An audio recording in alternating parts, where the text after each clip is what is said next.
আসসালামু আলাইকুম রহমতুল্লাহ বরকাতুহু।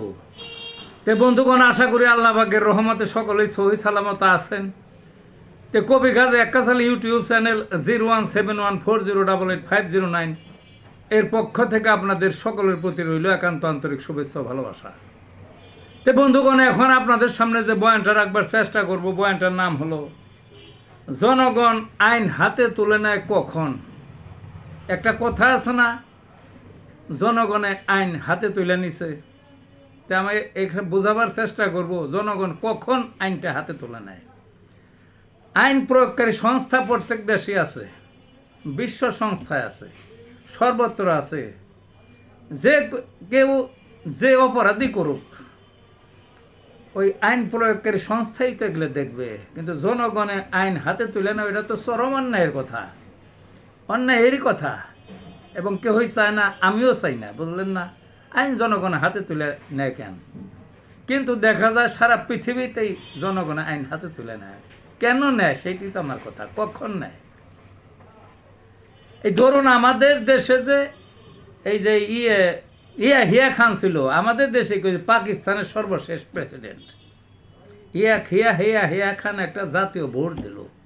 ভোটে আমাদের বঙ্গবন্ধু একচেটিয়া ভোটে উইন করলেন, এবং তাইলে তাকে ক্ষমতাটা ছাইড়ে দেওয়ার কথা, কিন্তু দিল না। কিন্তু দেশে আইন প্রয়োগকারী সংস্থা ছিল, বিচারালয় ছিল, সব ছিল। তাইলে হিয়া খানের জবাবদিহিতা আনা উচিত ছিল তার এবং তার সংশ্লিষ্টদের, কিন্তু তারা কিছুই করলো না। তখন এই যে চরম অন্যায় করলো, তখন জনগণ আইন হাতে তুলে নিল এবং দেশ স্বাধীন হয়ে গেল, বুঝলেন না। তারপর আসুন, এই যে শেখ হাসিনা আমাদের বিগত প্রধানমন্ত্রী, হেন কোনো অন্যায় নাই তিনি করেন নাই। হালাকু খান, চেঙ্গিস খান, পৃথিবীর যত অসভ্য শাসক ছিল করছে, কিন্তু ভিন্ন মাত্রার এত অসভ্য কাজ কেউ করে না। মানে কি কি অসভ্য কাজ করছে আমার বলতে চাই না আমি।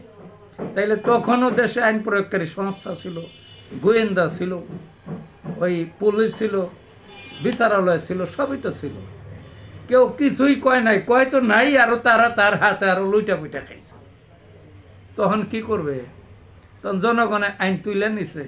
জনগণ মানে প্রথমে ছাত্ররা, ছাত্রদের আহ্বানে সর্বস্তরের জনগণ মাঠে নামে পড়লো, অর্থাৎ আইন হাতে তুলে নিল এবং স্বৈরাচারীকে দেশ ছাড়তে বাধ্য করলো।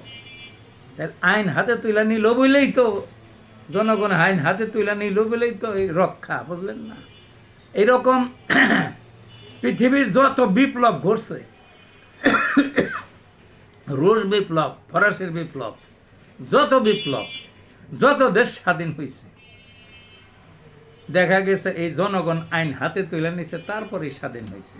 কারণ ওই সব দেশেই আইন প্রয়োগকারী সংস্থা ছিল, বিচার ব্যবস্থা ছিল, সবই ছিল, তারা কিছুই করে নাই, ঘুমন্ত ছিল, বুঝলেন না। কাজেই জনগণ আইন হাতে তুলে না নিলে কখনো কোনো দেশ স্বাধীনও হইতো না, বিপ্লবও হইতো না, অন্যায় অবিচারকে মূলোৎপাটন করাও সম্ভব হইতো না। এইবার আসেন আর একটা প্রসঙ্গে।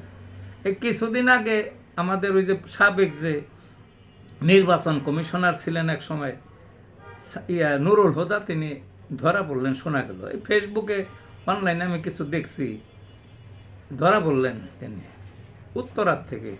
তাকে জুতার কিছু বাড়ি দিল, জুতার মালা নাকি দিছে, ফেসবুকে দেখছি। কতটুকু সত্য কতটুকু মিথ্যা আমি জানি না, তো ওই প্রসঙ্গটা না আনলে নয়। তিনি ছিলেন নির্বাচন কমিশনার। 18 সালের যে জাতীয় নির্বাচন এই দেশে তার নেতৃত্বে হয়েছিল, তিনি নির্বাচনটা করাইছিলেন। কিন্তু মাঠটা রাখছিলেন তিনি শূন্য, বিরোধী কোনো দল মাঠে নামতে দেন নাই। সাজানো একটা, পাতানো একটা বিরোধী দল, ওই গরু মার্কা, সেটারে সামনে আইনে, গরু মার্কা মানে ওই আর কি, ওই পুষ্য একটা বিরোধী দল বানাইয়া তারপর তিনি ঘোষণা করছিলেন, বুঝলেন না। ঘোষণা করছিলেন, দিনের ভোট আগের রাত্রেই তিনি সব কমপ্লিট করাইছিলেন। তাইলে আইন প্রয়োগকারী সংস্থা ছিল দেশে, বিচারালয়, গোয়েন্দা ফোয়েন্দা সবই ছিল, কিনা ছিল, কিন্তু কেউ কিছুই কয় নাই তার। এর উপরে যদি সরকারি চাপ থাকতো তাইলে তিনি পদত্যাগ করতেন, যে প্রধান নির্বাচন কমিশনার না, হে কি ভাত খাইতেছে না খাইতেছে, তিনিও খাইতেন, চলতেন। কিন্তু এরকম অন্যায় মানুষে করে। কিন্তু আইনের ঊর্ধ্বে তারা ছিলেন, কেউ কিছু লাগর হয় না।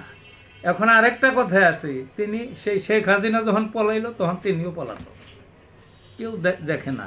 উত্তরায় আসিল না, উত্তরায় ছিল না। এখন দেশে গোয়েন্দা সংস্থা আছে, আইন প্রয়োগকারী সংস্থা আছে, পুলিশ আছে, তারপরে সেনাবাহিনীর বিশাল একটা অংশ এই মাঠে আছে শান্তি শৃঙ্খলা রক্ষার জন্য। কে তারা কি পাইল না? কেউ তার কি পাওয়া যাইতো না? কেউ খোঁজে না, কেউ ধরে না এদের। মানে কী করবো, জনগণের হাতে ধরা পড়ছে। জনগণের একটা ভোট দিতে দেয় নাই, একটা ভোট দিতে দেয় নাই, তাদের ক্ষোভ। তারা 2-4টা জুতার ঘাত দিছে, মালা দিছে। মানে দেখেন এমন অসভ্য কাজ করছে জনরোষ যে কি পর্যায়ে, আগ্নেয়গিরির মতো, পরমাণুর মতো, অ্যাটমিক পাওয়ারের মতো কি অন্যায় তারা করছিল, বুঝলেন না? কিন্তু আমার কথা হইল, জনগণ হাতে তুলে নেয় কখন, কোথায় নেয়? বৈশ্বিক পর্যায়েই হোক, রাষ্ট্রীয় পর্যায়েই হোক, আপনার ওই ছোট পর্যায়েই হোক, যে কোনো পর্যায়েই হোক, যখন আইন প্রয়োগকারী সংস্থা, তারপরে বিচারালয় কন, ওই আইন প্রয়োগের সাথে জড়িত যত বিভাগগুলি আছে সেগুলোই কন, এক কথায় সরকার আর কি ঘুমন্ত থাকে, কিছুই কয় না, চুপচাপ যা ইচ্ছা তাই রাষ্ট্রে চলতেছে। তখনই সেই দেশে, সেই সমাজে, সেই বিশ্বে ওই হয়ে যায়, এই যে জনগণ আইন হাতে তুলে নেয়। হাতে তুলে নিলে তখন একটা রক্ষা পায়, হাফ ছাড়ে, বুঝলেন না? কাজে একতরফা খালি জনগণ আইন হাতে তুলে নিল কেন, নিবে কেন?